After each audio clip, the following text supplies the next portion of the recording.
Yeah, so hi guys. Today we have Bhave with us, and currently he is an incoming software engineer at ByteDance Singapore. So, if anyone does not know about ByteDance, it's basically the parent company of TikTok. And so, yeah, like he has cracked a great package there as well. So, I mean, it's a pretty great achievement in my opinion. Like, it's a dream package for many people, so it's amazing. And also at this moment he is interning at Zoomcar. So anything that you want to add from your side, Bhave? Uh, hey guys, as you all know, Sahej already introduced me. My name is Bhavya Bangya and I am from Indraprasth University, New Delhi, pursuing my BTech and I'm in my final year. Currently interning at Zoomcar and incoming software engineer at ByteDance. So yeah, that's pretty all about me. Right. So I mean, this package that you have cracked, it's immense, right? So what were the hurdles that you had faced in the whole process, and how did your basically journey from a tier 3 college to such a great company start? हाँ यार so basically मैंने काफ़ी preparation करी थी before the interviews and online test also. Hmm. तो मैंने actually LeetCode के almost 600 plus question किए थे एंड ऑल्सो मैंने पेप कोडिंग से कोर्स किया था पूरे डीएसए का level 1 level 2 and level 3. So that help me a lot. तो उसकी वजह से ही फिर मैंने अपना ऑनलाइन राउंड एक्सेल किया. उसके बाद ऑनलाइन इंटरव्यूज काफ़ी सही दिए. Okay. So, first of all, like, how did you apply for ByteDance? I mean, it was off campus, I guess. So, what या was the application process? तो हुआ क्या था कि मैं ना लिंक्डइन स्क्रॉल कर रहा था एंड Hmm. मैंने कोड शेफ का पेज को फॉलो किया हुआ था. तो कोड शेफ उन्होंने एक पोस्ट डाली कि जो उनका जैसे हर मंथ एक कुक ऑफ होता है कोड शेफ का which is 3 hours long I guess, right. तो उन्होंने डाली थी कि इस महीने के कुक ऑफ से I guess that month is January. Hmm. तो जनवरी के कुक ऑफ चैलेंज से बाइडेंस हायर करेगी. तो you have to go to cook off page and apply from there. तो मैंने वहाँ जाके अप्लाई किया एंड एक गूगल फॉर्म आया तो मैंने वो फिल कर दिया था नॉर्मली. बट उस टाइम कुछ भी ये नहीं था कि हो ही जाएगा या एक्सेल कर देंगे. Hmm. बिकॉज मैं कॉम्पिटिटिव बहुत ज़्यादा नहीं करता तो मुझे पता नहीं था कि कोप में भी मैं कितने कर पाऊंगा या नहीं कर पाऊंगा. Hmm. फिर उसके बाद उसके अगले दिन ही कुक ऑफ था तो मैंने कुक ऑफ में आउट ऑफ 6 मैंने 2 क्वेश्चंस कर लिए थे पूरे. Okay. ठीक है. उसके आफ्टर 1 वीक तो मुझे बाइटडांस की तरफ से ही मेल आया था कि आप हमारा ऑनलाइन असेसमेंट दे दो. Okay. तो यहाँ से फिर आगे की जर्नी शुरू हुई. Okay.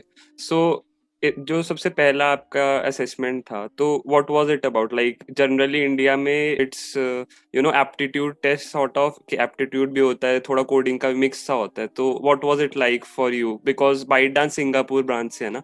सो या. हम्म. तो वैसे उनका प्रोसीजर भी बिल्कुल सेम था. बस कुछ एप्टीट्यूड के क्वेश्चन नहीं थे, सिर्फ ओनली कोडिंग थी. ओके.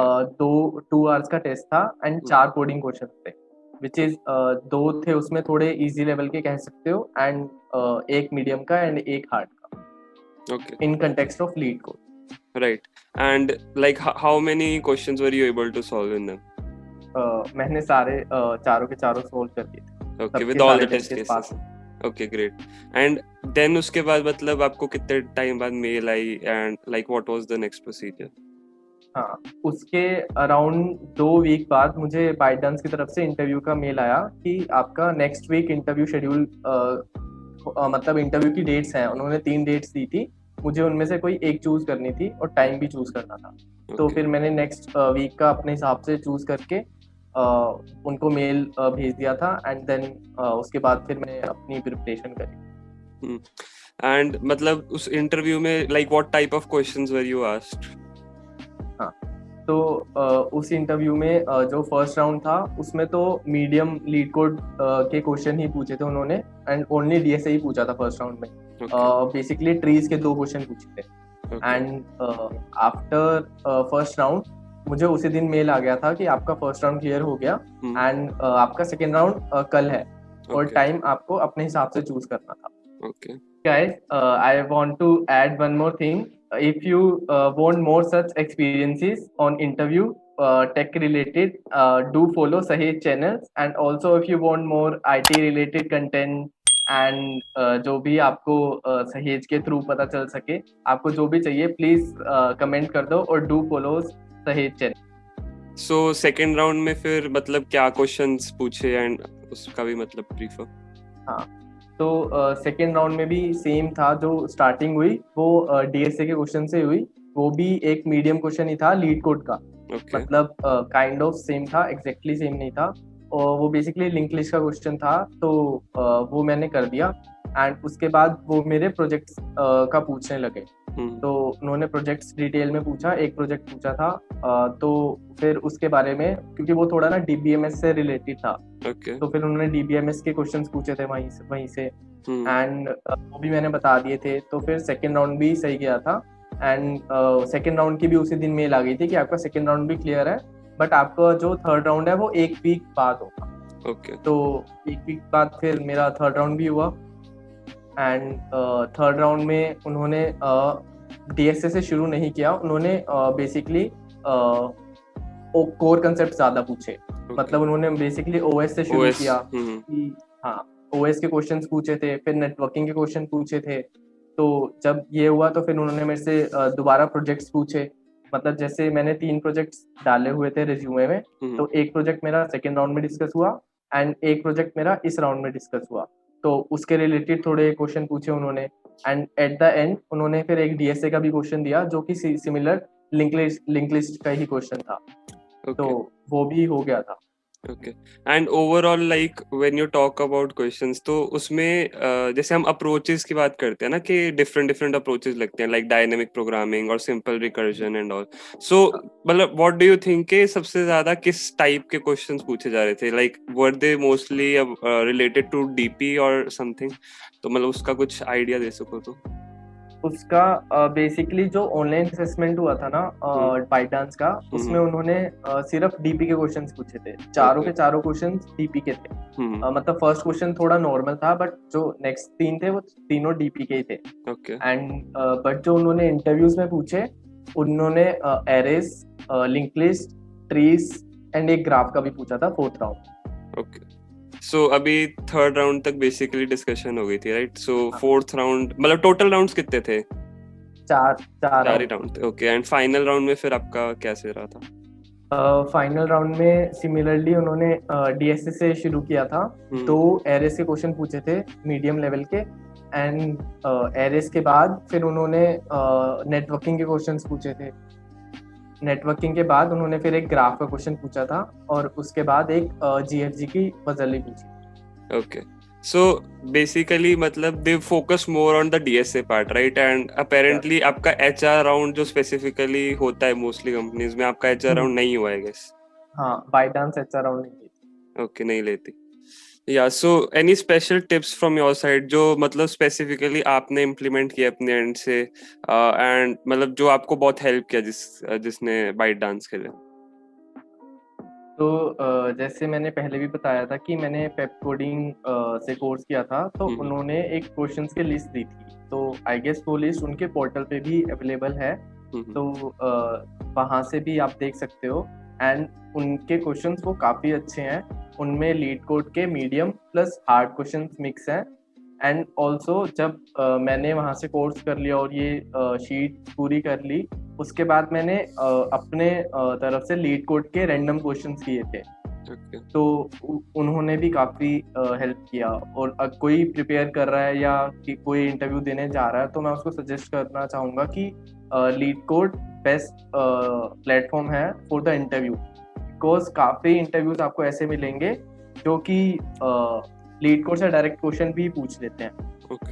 तो लीड कोड इज करना चाहिए जो भी इंटरव्यू के लिए जा रहा है। राइट, एंड मतलब जैसे काफी जो मेरे जूनियर्स भी है, लाइक मुझे मैसेज भी आता है कि दे फियर कि उनकी कम्युनिकेशन स्किल्स इतनी अच्छी नहीं है। एंड जैसे हमें यूजुअली इंडिया में आदत क्या होती है कि we converse in Hindi generally, ठीक है? एंड एकदम से फाइनल ईयर आता है and you start giving interviews, तो एकदम से इंग्लिश में फ्लुएंटली बोलना एंड प्रॉपरली कम्युनिकेट करने में इशू आता है।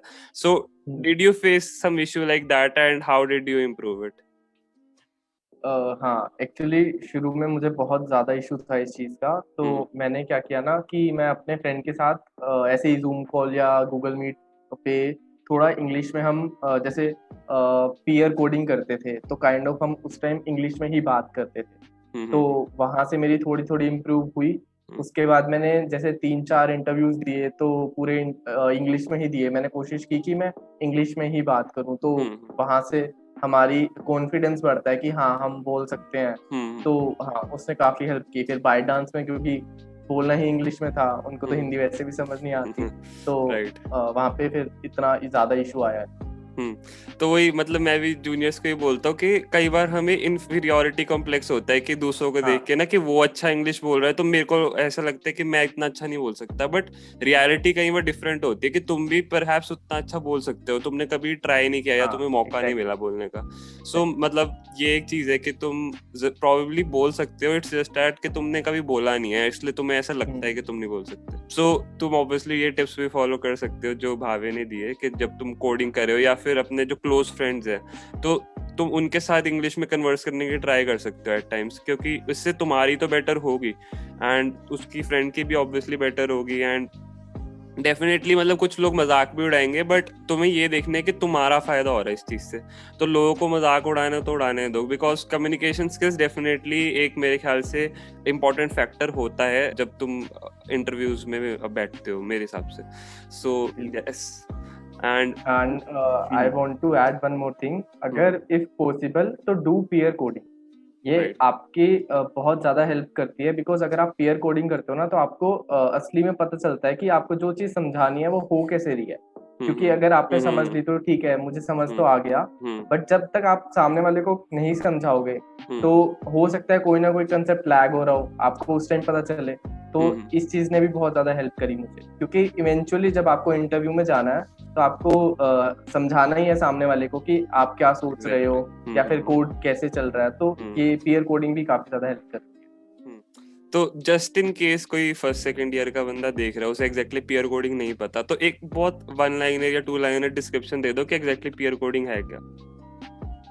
पीयर कोडिंग वैसे तो नाम से बेसिकली ये समझ आ होता रहा है। है। हाँ, हम्म आप बस जैसे अपने फ्रेंड्स के साथ कोडिंग करते हो, तो आप ये कर सकते हो कि अपने फ्रेंड को कहो कि ठीक है, हम एक-एक क्वेश्चन करेंगे और मैं तुझे ये वाला क्वेश्चन समझाऊँगा कि ये पूरा चल कैसे रहा है। हम्म एंड सिमिलर आपका फ्रेंड कहेगा ठीक है, तो मैं तुझे ये वाला समझाऊँगा। तो आप दोनों की कोडिंग की स्किल्स बढ़ेंगे और इंग्लिश इम्प्रूव होगी, तो बहुत ज़्यादा फ़ायदे हैं इसके। डेफिनेटली आई मीन एक एक चीज होती है कि मतलब जैसे काफी लोग ऐसे भी होते हैं कि वो कोडिंग अच्छे से कर लेते हैं बट वो समझाने में हुँ, कहीं ना कहीं बिल्कुल, समझा नहीं पाते। सो आई समझा। Mean that is a very big issue in my opinion, because अगर जब तक तुम इंटरव्यूअर को नहीं समझा पाओगे अपने सारे कंसेप्ट तो तब तक वो फायदा नहीं है, चाहे तुम जितने भी बड़ी प्रो कोडर बन जाओ, but if you are not good at communicating it so it's of no use in my opinion. So this is a very important factor, guys. So just take care of that in mind while you prepare for your interviews. आपकी joining कब से है? फिलहाल अगस्त है। अभी अगस्त अगस्त। की date है, but depend करता है कि रेस्ट्रिक्शंस कब हटेंगे, क्योंकि अभी हम्म। सिंगापुर गवर्नमेंट ने रेस्ट्रिक्शंस लगा रखे हैं थोड़े एम्प्लॉयमेंट पास वगैरह। Okay okay. यू सेड कि तुमने कॉम्पिटिटिव कोडिंग इतनी नहीं करी थी बिफोर अप्लाइंग फॉर बाइटडांस जो कोड शेफ पे आपने एग्जाम टेस्ट दिया था। सो मतलब काफी जो लोग हैं वो डीएसए को कॉम्पिटिटिव से कंफ्यूज करते हैं ना कि हाँ, मतलब if you want to get selected at Google Amazon या बेसिकली फैंग कह लो टॉप कंपनीज, तो आपका कॉम्पिटिटिव इंपॉर्टेंट होना चाहिए, but it's not actually true. Like it's kind of a confusion और अ मिथ कि तुम्हें कॉम्पिटिटिव ही करनी है। सो ये थोड़ा पॉइंट एक बार क्लियर कर दो कि कॉम्पिटिटिव और डीएसए में क्या डिफरेंस है एंड क्या कॉम्पिटिटिव नेसेसरी है, एब्सोल्युटली नेसेसरी है। हाँ, तो बेसिकली यहाँ पर बहुत ज़्यादा डिफरेंस है आपका प्योर डीएसए में और कॉम्पिटिटिव में। हम्म कॉम्पिटिटिव में क्या होता है, अगर आपको जैसे अपनी रैंकिंग्स इंप्रूव करनी है, like on code chef, code forces, तो वहाँ पे जो प्योर डीएसए नहीं लगता, उसमें डीएसए के एडवांस टॉपिक्स ज़्यादा लगते हैं, यूज होते हैं। बट उससे आपको सिर्फ एक हेल्प मिलती है कि आपकी जो थिंकिंग की एबिलिटी है ना, वो थोड़ी ज़्यादा हो जाती है और हम्म फास्ट हो जाती है। हम्म बट अगर आपको इंटरव्यूज क्रैक करने हैं फॉर प्रोडक्ट बेस्ड कंपनी, तो इट इज नॉट नेसेसरी कि आप कॉम्पिटिटिव कोडिंग करो ही करो, या वो हेल्प जरूर करती है, बट इट्स नॉट नेसेसरी। आप सिर्फ डीएसए से भी क्रैक कर सकते हो। तो डीएसए में जैसे आप बहुत चीजें कर सकते हो, जैसे आप लीड कोड करो, क्योंकि लीड कोड के भी क्वेश्चंस काफी अच्छे हैं, वो आपको काफी ज्यादा इंसाइट देते हैं। लीड कोड के कंटेस्ट दो जो आपको थोड़ा सा फास्ट करने में हेल्प करेंगे। हैकरर्स के कंटेस्ट दो, वो भी आपको आपकी जो थिंकिंग एबिलिटी है वो फास्ट करने में हेल्प करते हैं। तो कॉम्पिटिटिव बिल्कुल नेसेसरी नहीं है, बट या वो हेल्प जरूर करती है। राइट। सो गाइज, आपको पता लग ही गया कि it's not an absolute necessary thing, but तुम्हें ऑब्वियसली अगर तुम वो करोगे तो तुम्हें एक एज तो मिलेगा over people who don't do competitive at all.